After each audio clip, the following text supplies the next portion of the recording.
Gandang umaga, heto na pang resulta sa ating STL Laguna para sa araw na to, March 30, 2026. First draw result sa araw ng Monday. Maghanda na at ang ticket nyo dahil ibibigay ko na ang resulta ngayong umaga.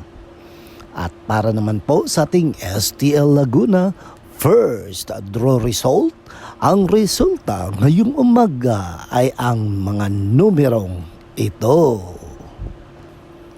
Kung anumang pagsubok ang pinagdadaanan mo, kaibigan, dapat maging matatag ka lang at magdasal sa Panginoon dahil tiyak mahahanap mo rin ang solusyon. Okay? Ingat palagi. Don't forget to subscribe, Purple Green TV. Paki-like at share po. Thank you.